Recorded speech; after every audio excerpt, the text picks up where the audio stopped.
My name's Sarah, a 29-year-old accountant with a knack for numbers and a love for a well-balanced budget.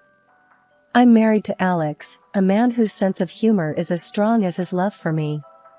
We live in a small, well-appointed apartment I inherited and spruced up over the years.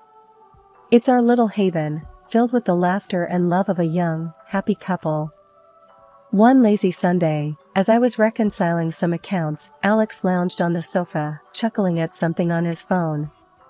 "Hey, money wizard, any chance you can conjure up a feast for lunch?" he joked, looking up at me with a grin. Rolling my eyes, I replied, "With your spending habits? I'd need real magic for that." Our banter was interrupted by the doorbell.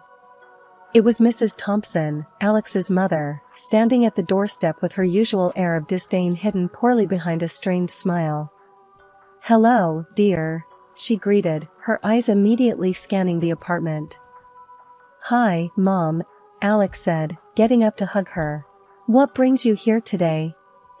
"Oh, just wanted to see how you two are managing in this tiny place," she replied, her voice dripping with a tone that suggested she found our living situation pitiable. I bit my tongue, offering a polite smile. "Would you like some coffee, Mrs. Thompson?" As I set about making coffee, I overheard their conversation from the kitchen. Mrs. Thompson was lamenting her financial difficulties, the costs of maintaining her large, old house apparently overwhelming her. "It's just so much, Alex. I don't know how I'll manage," she sighed dramatically. Alex looked concerned. "Mom, we can help out. Maybe we can give you some money each month, help ease the burden?" My heart sank. We were doing well, but we weren't wealthy.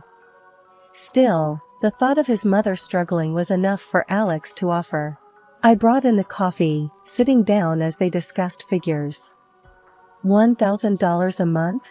Alex suggested, looking over at me for approval. I nodded, masking my concern. "If it helps, Mrs. Thompson, we're happy to help." She accepted with a quick, almost too eager nod. "You're such good children. I don't know what I'd do without you." Yet, as she sipped her coffee, her eyes lingered on the renovated kitchen, the sleek appliances, and the comfortable furniture.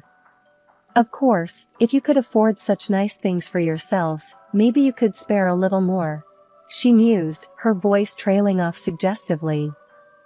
Alex was about to speak, but I cut in. "We'll start with the 1,000 and see how things go. We have to be mindful of our own expenses, after all." Mrs. Thompson seemed a bit put off, but covered it with a tight smile. "Of course, dear.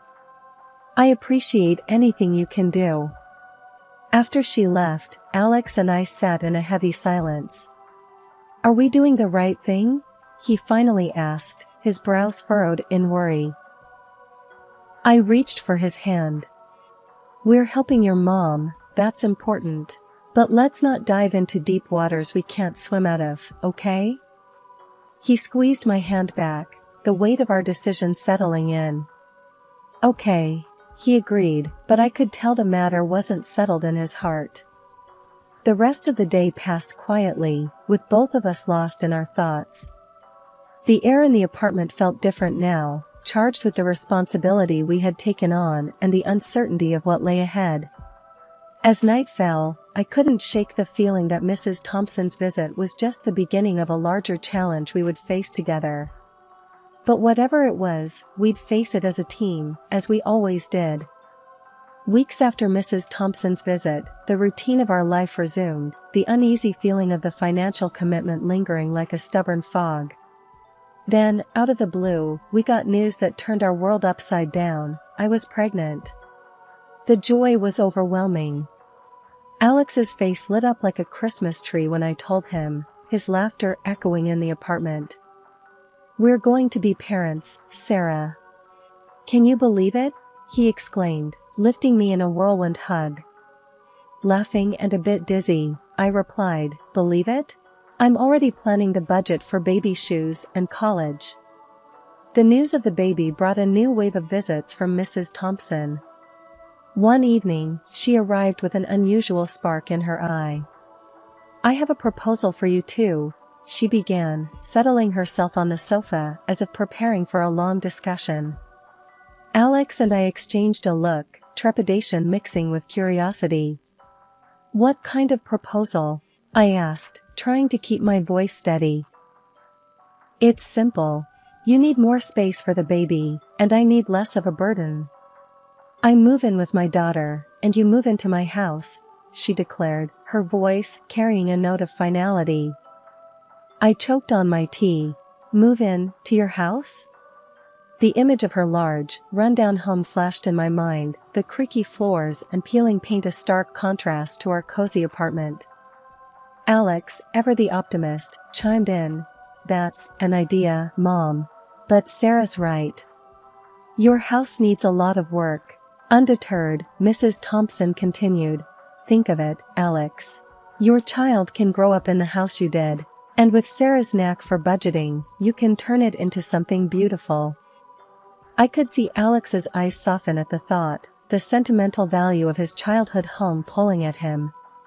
But practicality nipped at my mind. "It's a big decision, Mrs. Thompson. And a big project. We need to think it over, discuss the costs, the work." But she was on a roll. "You won't get a better offer. Space for the baby, a family home. It's perfect. Think fast, though. I don't want to be a burden on my daughter for long." The conversation spun around us, Alex caught in memories and possibilities, Mrs. Thompson pressing her point, and me, trying to anchor it all in reality. "We'll talk it over," I finally said, cutting through the chatter. "We need time to decide what's best for our family." After she left, the apartment felt too small, the walls closing in with the weight of her proposal. Alex paced, torn between nostalgia and the reality of the massive undertaking. "Sarah, it could be great, right? The baby, the house. But it's a lot," he said, running his hands through his hair. I took his hands, steadying him. "Let's sleep on it. Make lists, pros and cons. We do this right, or not at all." He nodded, the worry lines easing a bit. "You're right. As always. Let's figure this out together." That night, sleep was elusive, the future a jumble of cribs and construction. But as I lay there, listening to Alex's steady breathing, I knew whatever decision we made, we'd face the consequences, good or bad, as one. The thought was a small comfort in the sea of uncertainty that Mrs. Thompson's unexpected proposal had plunged us into. After many sleepless nights and endless discussions, Alex and I decided to take on the challenge. The prospect of creating a loving home for our baby in his childhood house won over the daunting task ahead. "All right, let's do this. But we're doing it our way, no cutting corners," I declared one morning, determination firm in my voice. Alex smiled, his usual optimism shining through. "That's my girl. It'll be our project, our home." The house stood as I remembered, large and looming, its once grand features now dulled by time and neglect. As we walked through the creaking doors, the reality of what we'd taken on hit me. "What have we gotten ourselves into?" I murmured, more to myself than to Alex. He wrapped an arm around me. "Hey, it's going to be great. A bit of paint here, some new floors there." I raised an eyebrow. "And the plumbing, electrics, heating."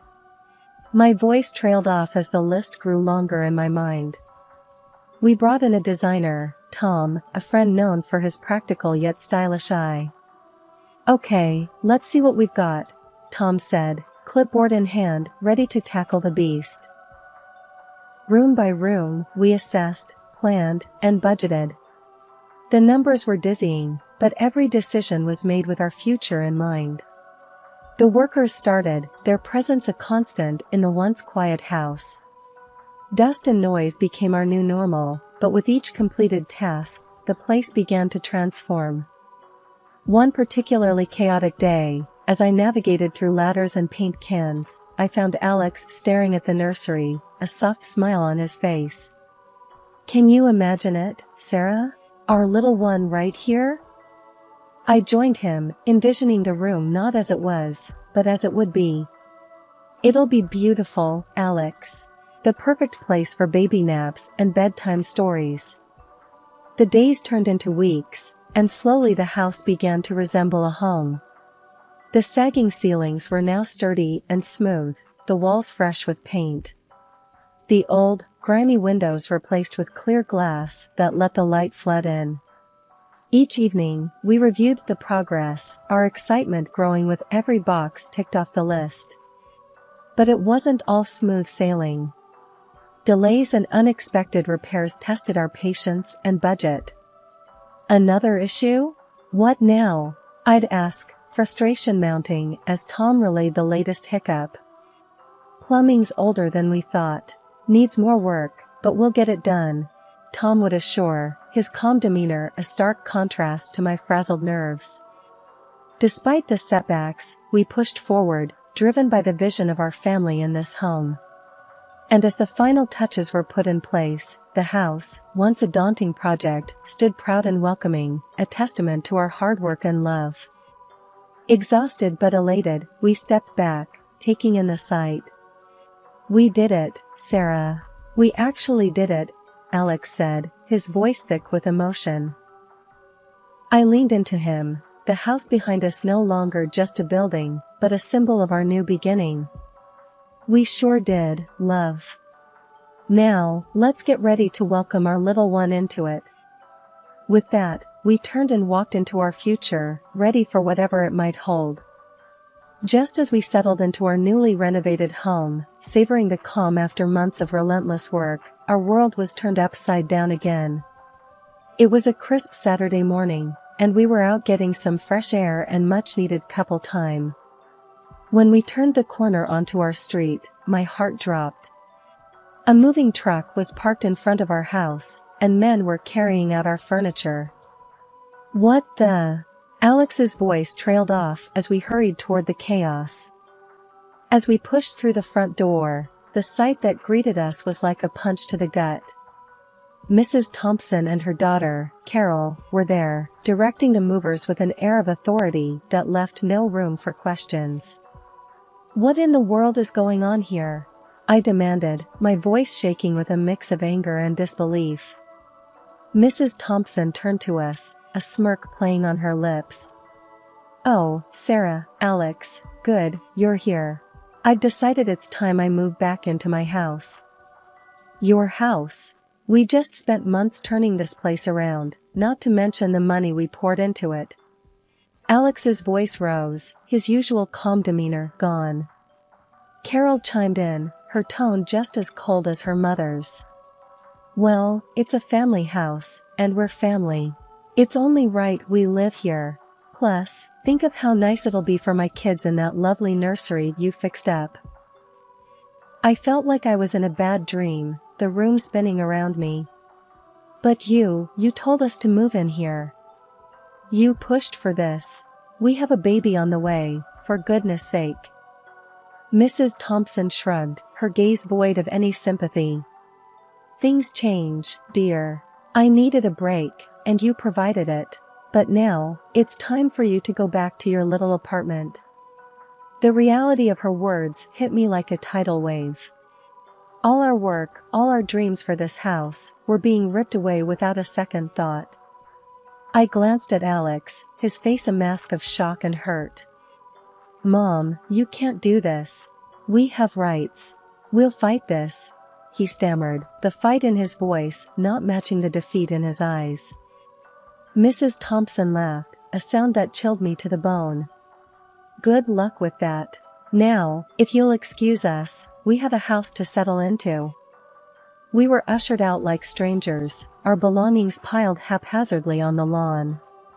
The movers didn't meet our eyes, their actions mechanical and detached. As we sat amidst boxes and bags, the life we had built within those walls now locked away from us, Alex put his arm around me. "I'm so sorry, Sarah. I just never imagined." I leaned into him, the tears I'd been holding back finally breaking free. "It's not your fault, Alex. We were conned, plain and simple." The following days were a blur of anger, disbelief, and an unyielding sense of betrayal. We were back in our apartment, surrounded by boxes that were meant for a different life. Alex was quiet, his usual light extinguished by the shock. I was fuming, pacing the small space like a caged animal. "We need to do something, Alex. We can't let them get away with this," I exclaimed, my voice sharp with frustration. Alex, looking up from the sea of papers he had been sifting through, met my gaze. "I know, Sarah. And I think I have something that might help." My heart skipped a beat. "What is it?" He held up his phone, a determined glint in his eye. "Remember the day she proposed the switch?" I had recorded the conversation, just a gut feeling. "It's all here," her admitting it was her house, but encouraging us to move in, to invest. I felt a surge of hope, mixed with a bitter satisfaction. That could be our leverage. We contacted a lawyer, a no-nonsense woman named Janet who had a reputation for being a bulldog in court.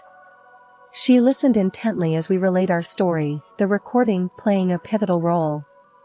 "This is good," Janet nodded after hearing the recording. "It's not a straightforward case, but it's a start. We'll need more, though. Receipts, contracts, any communication about the renovations."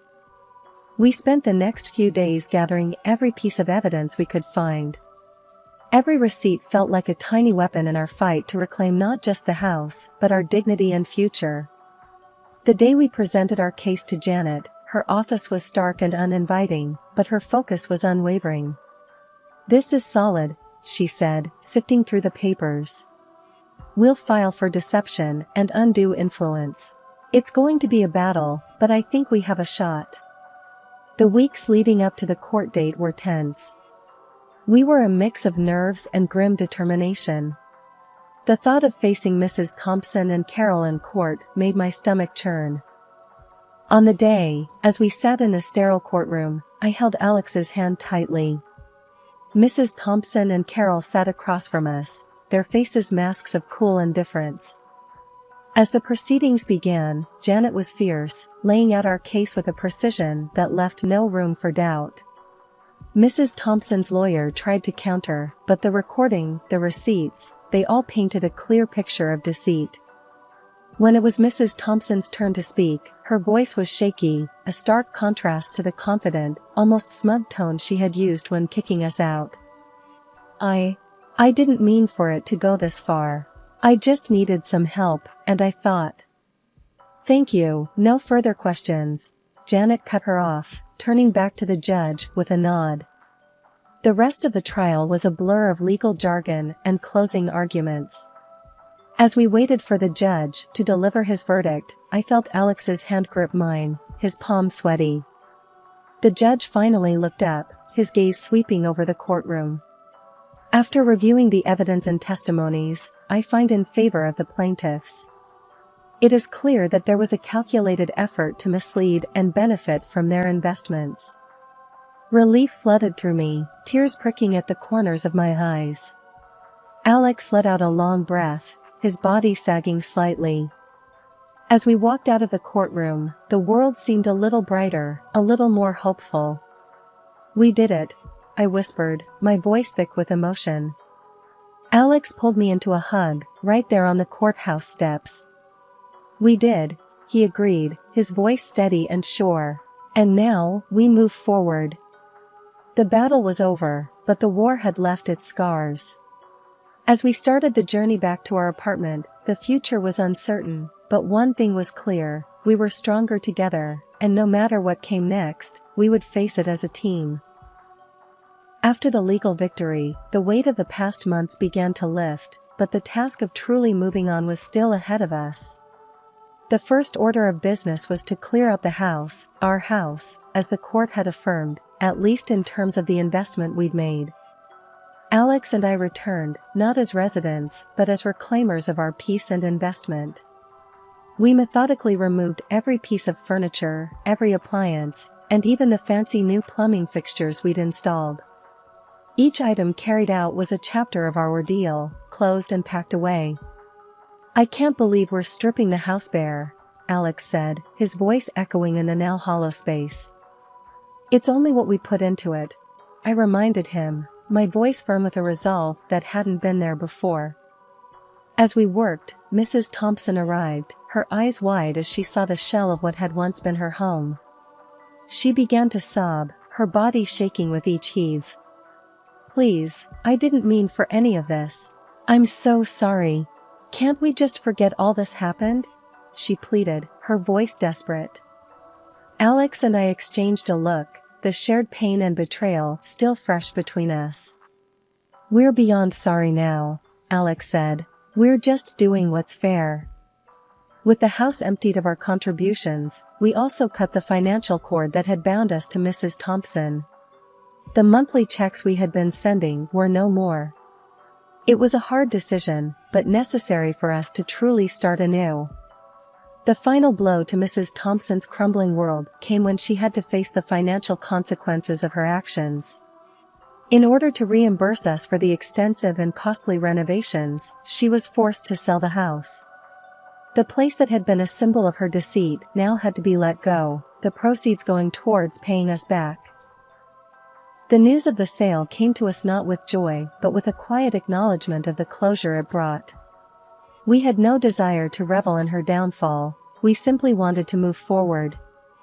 In the end, Mrs. Thompson stood in the doorway of what was once her home, now belonging to another family, her eyes red from tears. "I'm so sorry," she whispered again, her voice lost in the shuffle of movers and the bustle of new occupants. We left her there, her apologies a faint echo in our determined stride away. Our path led back to our apartment, to the life we had been building before everything went awry. We walked hand in hand, not looking back. The apartment welcomed us with open arms, its walls ready to be filled with new memories and laughter. And as we settled back into the rhythm of our life, the nursery awaiting its occupant, we knew that we had come out of this stronger. We had fought for our future, for our family, and no matter what else lay ahead, we would face it together. Life has a funny way of smoothing out the edges after a storm. Our apartment, once a temporary shelter, had transformed back into a loving home. With the past finally behind us, Alex and I focused on the future, especially with our baby's arrival just around the corner. One evening, as I was arranging some baby clothes, Alex came up behind me and wrapped his arms around my waist. "You know, I can't wait to meet our little one. It's like the start of something amazing, isn't it?" he said, his voice warm and excited. I leaned back into his embrace, feeling the gentle kick from our unborn child.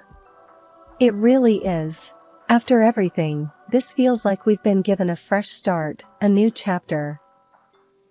We spent our evenings planning and dreaming, talking about the kind of parents we wanted to be, the things we wanted to teach our child. The nursery, once a source of contention, was now a haven of hope and anticipation, filled with soft colors and the gentle lullabies that floated from a music box. The day our daughter was born, the world seemed to stand still. She was perfect, a tiny bundle of joy that instantly became the center of our universe. Holding her for the first time, I felt a surge of love so powerful it nearly overwhelmed me. As we sat there, in the quiet of the nursery, the world outside continuing on, I realized that this was what true happiness felt like. It wasn't about the absence of conflict or the avoidance of challenges. It was about facing them head-on, together, and coming out the other side stronger and more united.